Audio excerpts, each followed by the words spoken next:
N'amba foma ko kay raison. Minna ni mimbale kononala. Oluye klifla nyongondala jeke. N'amba foma ko atelier d'information et de sensibilisation des acteurs régionaux sur les activités minières dans la région de Kay. Uni Kay région Nyama Union. Oluni organisation de la société civile amena fasakasel. Kenyaba kunafoni jele kewa kunafoni jabara la jaba ko mali kono mali ko ma fuli ba obela jele aw bisi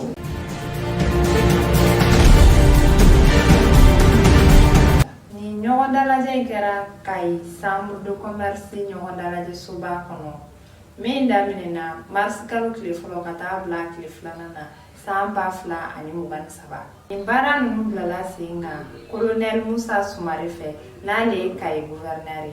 mi kera sababu ka kai nyemo ka fara Kenyaba an cercle nyemo ani sadio la commune nyemo ka fara bitugol barik semiko SA ani semosima ka fara wasatoni sifina kauka ni nyondala jay kumire ka hakili falen ke kay raison sigidala maw olu ni minu ni nyonche ani ka para blasinka wala sa ben ani keleya be sabati sigidala maw ani minu ni nyonche keba kuna funi jabaran tokola fatubu fufana alaykum bekenega mamadu magasa alaykum falikaw Nimbara nyunu damene hukumu konnala anga kay rezo nyamaba ayaka nisodia ira nyensigi kafo sigi roma flana kay rezo konnala wala sa ka nyogon kunafoniya ani ka nyogon na doniya minu oluka barala kay rezo kono aya ira kafo ko kay rezo na min jamambe o bela jelena halibi sigidala maw wolu manimisi wasa kosobe nyensanu nyini membe ka keke uga sigidawla ode kamalala sigidalama olu tunye farali ɲɔgɔn yake walasa k'u ka hakilina yira ani ka yira an ka jamana ɲɛmaaw la hamina min b'u la walasa ka fɛɛrɛ sɔrɔ o la sigidalamaw olu ka laɲini na o de kamala la kodumini ye gafe ale ka dɔnni o sigikafɔw tun kɛra walasa ka mɔgɔw ladɔnniya ani k'u la faamuya o kɔnɔrafɛnw na ani tali cogoya la min kɔnɔna la ani fana minu olu ka dɛman na ka taga sigida ka yiriwali la o sigikafɔ in de kɔnɔna la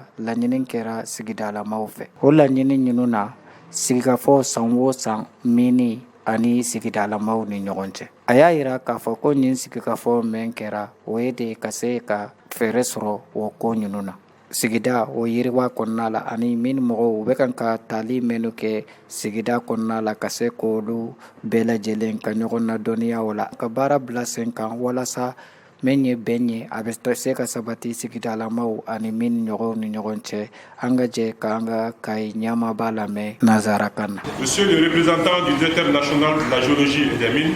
Monsieur le représentant du directeur général de l'Agence nationale de l'emploi pour l'emploi, Monsieur les préfets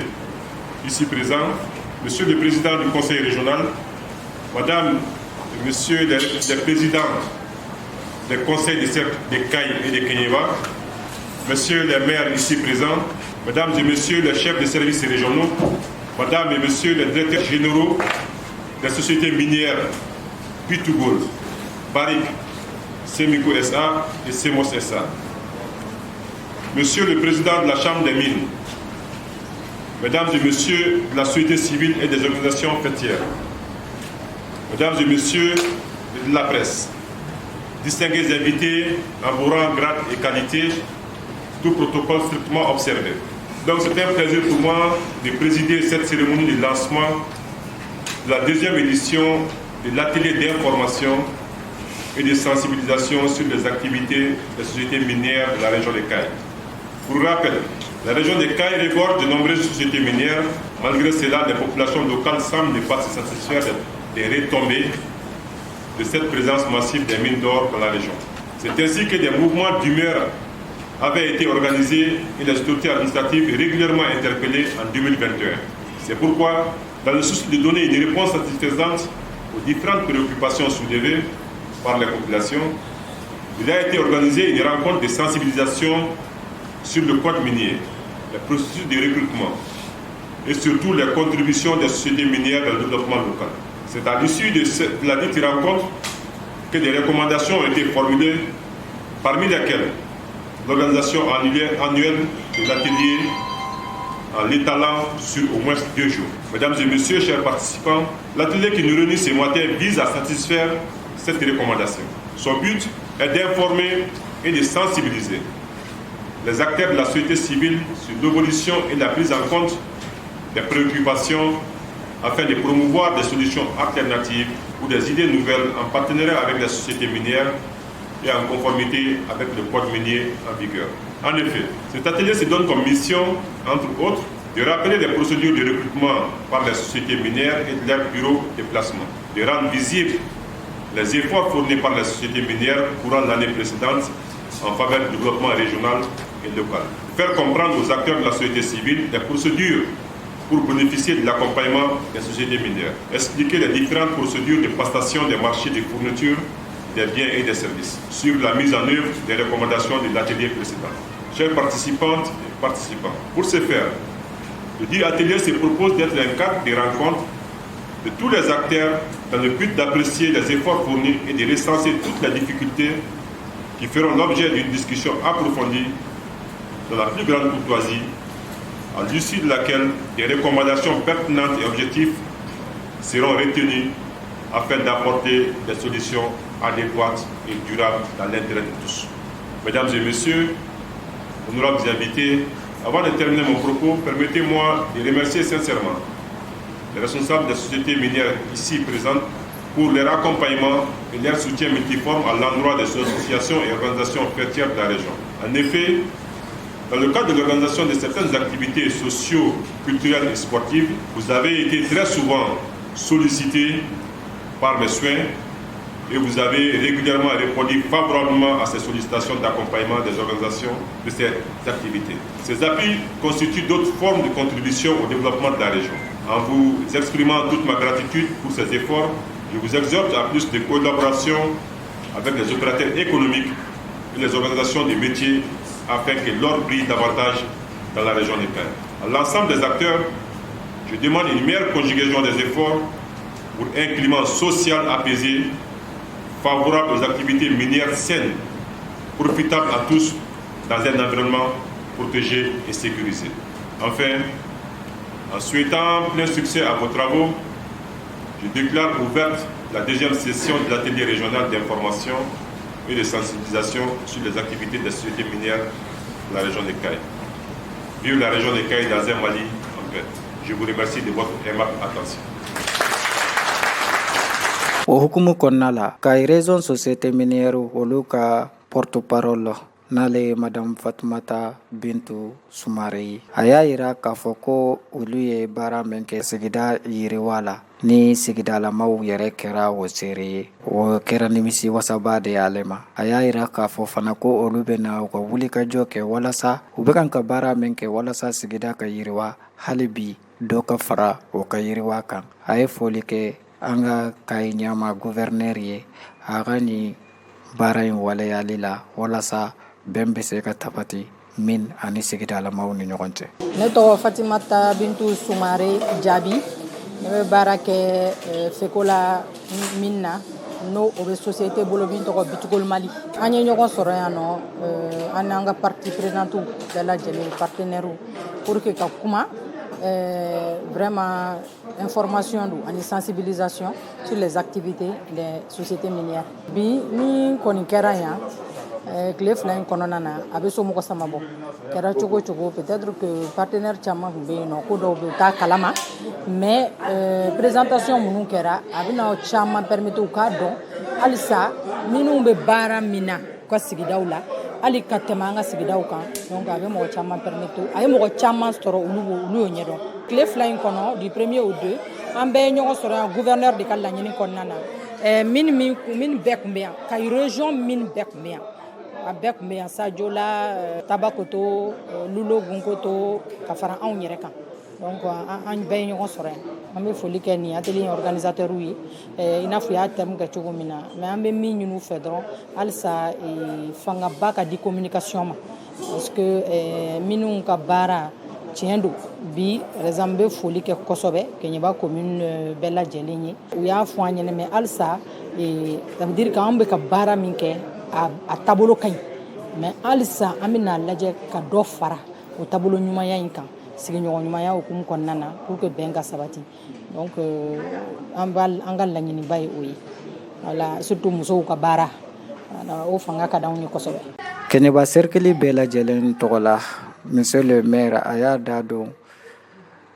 baara min bɛ u ni minnu mɔgɔw ni ɲɔgɔn cɛ ani min man dafa a y'a ɲini minnu mɔgɔw fɛ u ka baara kɛ ɲɔgɔn fɛ walasa min ye bɛn ye ani yiriwa a bɛ se ka sabati sira kelen kan cogo min na an ka jɛ ka Keɲeba maire lamɛn n'ale ye Musa Kamara ye. Merci bien Keɲeba kunnafoni n b'aw fo dante foli min na kabini kunun an bɛ Kayi yan an bɛ yan tile fila ɲɔgɔnya la n bɛ talen don ka ɲɛsin ka ɲɔgɔn kunnafoni ka ɲɔgɔn sensibiliser fɛn min ɲɛsinnen don an ka société minière min bɛ Kayi région kɔnɔ donc n'i y'o jateminɛ Keɲeba société minière min bɛ yen n'u bɛ baara la Barrick b'o la bitigiw b'o la Simico b'o la donc nin baara in nin ye ko ɲumanba de ye parce que nin y'a deuxième édition ye donc n'an b'an sigi an b'a kuma ɲɔgɔn ye ke ɲɔgɔn ka gɛlɛya ni ɲɔgɔn ka faiblesse dɔn ni mɛn ka baara in mɛn ye mɛn kɛ n'i ma mɛn kɛ mɛn b'a jɛ an k'o fɔ ɲɔgɔn ye donc n'o bɛ kɛ a ka ca Ala fɛ baara in a bɛ taa ɲɛ n'i y'a jateminɛ Keɲeba yɛrɛ n y'a fɔ cogo min na société saba min bɛ yen n'u bɛ baara la donc n bɛ baara min na baara in an bɛ hakilinata di o de kan parce que olu de b'an ka yɔrɔ la donc n'i y'a jateminɛ fɛn min ye Semico ye an bɛ se k'a fɔ gɛlɛya b'olu kan parce que société bɛ yɔrɔ min na bi a ɲɔngirilen don u ye mɔgɔ caman bila donc o mɔgɔ bilali o kɛra ka na ni ɲangata caman ye Keɲeba ma donc an ka denmisɛnnin caman bilalen don olu tɛ baara la kɛlen don ka na ni vraiment denmisɛnnin caman sigilen don donc o la fo société tɔw min bɛ yen halisa Semico min bɛ yen n'a ma fermer an ka hakili di ɲɔgɔn ma parce que n'an ma ɲɔgɔn sɔn hakili la laban a bɛ na ni tiɲɛni ye n'i ye ni ɲɔgɔn mɔgɔw ba yirika bila u tɛ baara la donc a kuma ka ca a don yɔrɔ kuma n'a bɔ a don yɔrɔ ka ca n'a bɛ kɛ sababu n'o kɛra il faut que société tɔw min bɛ yen olu fana ka tali ko ka se ka jateminɛ n'i y'a jateminɛ an ka société min bɛ yen bi n'o ye Barrick ye a tali ta la ka k'a kɛcogoya la kabini 2018 Keɲeba événement in kɛra offre tɛ bila ka na mairie la tɛ di jeunesse ma a tɛ taa dugutigila la là on va décrier ça an jɔyɔrɔ ye min an b'o kɛ fo offre de ka na k'a di offre bɛ di cogoya min na kɔrɔlen kabini 2000 san joli taliw dun b'a la fɛn tɛ na donc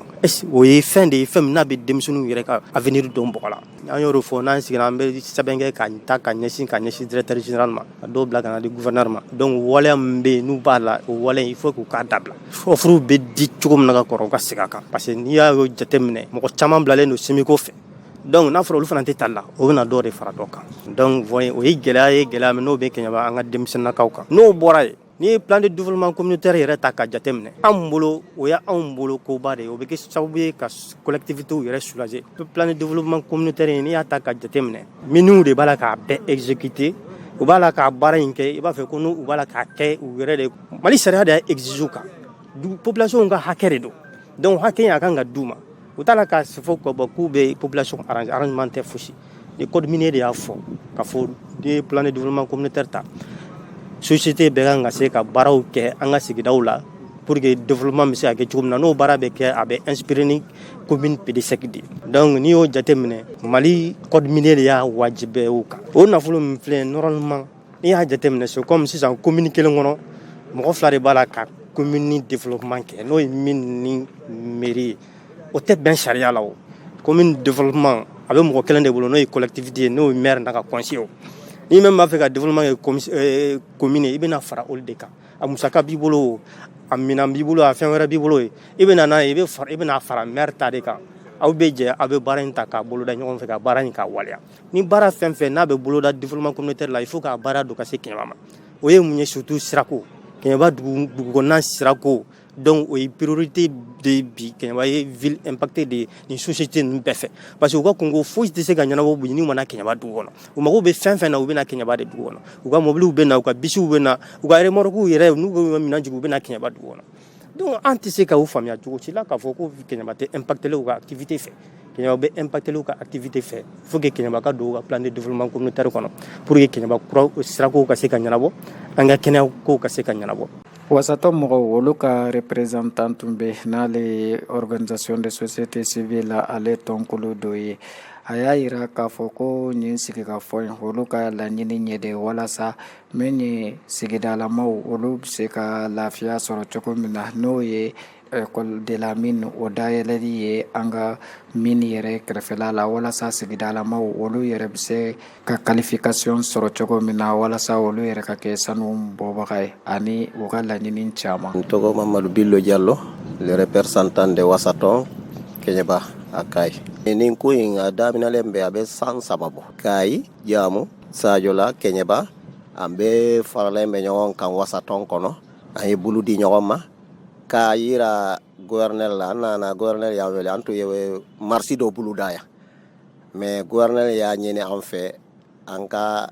gɛrɛ ɲɔgɔn na an ka kuma ɲɔgɔn ye alhamdulilahi rabbil alamina an bɛɛ taara gouverneur la an kumana bon o y'a sɔrɔ secteur bɛɛ ka mɔgɔw bɛ yen autorité politique société civile dugutigiw a bɛɛ de tun bɛ yen bon an kɔni 38 points de ɲini a dun y'a bɛɛ accordé mais o ni sisan tɛ an kanw ciyara bon an ma fɛn mɛn an ma fɛn ye bon sirakow b'a la jikow b'a la kurankow b'a la financement kow b'a la min mɔgɔw tiɲɛ don gouvernement de ye autorisé ka u ka baara kɛ mais gouvernement n'i y'a mɛn gouvernement population don n'i y'a mɛn population fana kanabagaw de don an bɛɛ kelen de ko in kɔnɔ mais an ka capacité ka bon ni ɲɔgɔn ye olu bɛ se ka fɛn dɔ utiliser an tɛ se k'o utiliser mais an bɛ se ka mun utiliser n'u y'o bila an ɲɛ sisan an yɛrɛ bɛ lafiya kɔnɔ comme marchands b'a la boursiers b'a la sow b'a la fɛn bɛɛ de ka kan ka financer ni mɔgɔw nana yan kunu an ye baara daminɛ an wulila an y'a yira u la ni fɛn fɛn mun bɛ fɔ la yan o yɛrɛ ka dilani de don n'an tɛ i b'a sɔrɔ an bɔra a kalama ni secteur 5 in fɛn mun association mun faralen bɛ ɲɔgɔn kan ka dun Wasaton na ni partenaires ni y'a sɔrɔ ni si ma bɔ fɛn mun kalama o kɔrɔ de a ma kɛ parce que caman y'a u galon tigɛya salle kɔnɔ ko a bɛ fɔ la u y'u ka dilani dɔrɔn de kɛ pour u kana yira mɔgɔw la an tɛ fɛn mun kalama an tɛ se k'o rekoni mais bi kɔni alhamdulilahi rabbil alamin an kumana école de mine ni y'a ye a bɛ fɔ sisan ko bɛɛ ka taa baara la u b'a fɔ fana minnu kalalen don ani mun ma kalan bɛɛ n'i ka baara don bon n'i y'a ye o kɛra a bɛ komi kalannaw yɛrɛw de bɛ bɔ jamanaw la ou bien Mali kɔfɛ ka na ou bien Mali kɔnɔla la ka na mais mun b'an soutenir kosɛbɛ o ye école de mine de ni école de mine jɔra sisan alhamdulilahi rabbil alamin musow bɛ se ka kalan a la cɛw bɛ se ka kalan a la o hukumu kɔnɔna la Kayi Raison ale directeur de géologie des mines a y'i da don a la sariya minnu bɛ an ka sanu ɲini gafe kɔnɔ walasa ka maaw la faamuya o la an ka jɛ k'ale lamɛn. Sina Goita ne ye Kayi directeur régional de la géologie et des mines an bɛ ka directeur national de la géologie des mines de représenter parce que olu ma se ka yan sɔrɔ ni lajɛrɛ kun ye ka non seulement n b'a fɔ fɔlɔ gouverneur de ye a laɲini pour que an ka to ka nin kɛ san o san ka mɔgɔ minnu bɛ sanuko baara la ani société civile ani jeunes musow ani entreprise pour que bɛɛ ka se ka na an ka na hakilina falifali kɛ a ko ninnu bɛ tɛmɛ cogoya min na i n'a fɔ fɛn minnu bɛ kɔdi kɔnɔ kɔdi ye kuma minnu fɔ pour que an ka se ka hakilina falifali kɛ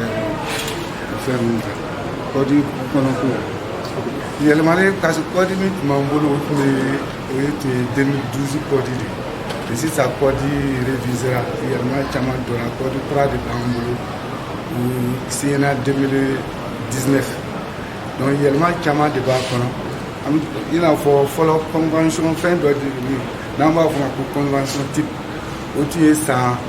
30 ye mais sisan o nana san 20 la ensuite i n'a fɔ an b'a fɔ ma ko contenu local ye i n'a fɔ fɛn minnu bɛ sɔrɔ sigida la ani sigida la mɔgɔw bɛ se ka fɛn minnu lase minnu bɛ se ka fɛn minnu ta sigida la mɔgɔw fɛ donc o fɛn ninnu bɛɛ b'a kɔnɔ alors que kɔdi kɔrɔlen na o tun t'a la en même temps mɔgɔw kan ka ta cogoya min na sisan code kura kɔnɔ o perepere latigɛlen don pourcentage dɔ dilen don maliyɛnw ma ani mɔgɔ minnu bɛ bɔ kɔ kan alors que code kɔrɔlen na o tun t'o la en même temps a laɲinilen don sociétés fana fɛ n'u bɛ fɛn ladon Mali kɔnɔ ni maliyɛnw bɛ se ka fɛn minnu ladon ka o marché n'u di Mali entreprise ma yan'u k'a di kɔfɛ entreprise ma n'a sɔrɔ maliyɛnw kɔni bɛ se k'a kɛ o de laɲinilen don code kura fɛ u ka baara di an ka entreprise ma n'u bɛ se ka min kɛ n'a qualité ka ɲi n'a bɛ se ka kɛ délai surun kɔnɔ parce que souvent o de ye problème ye.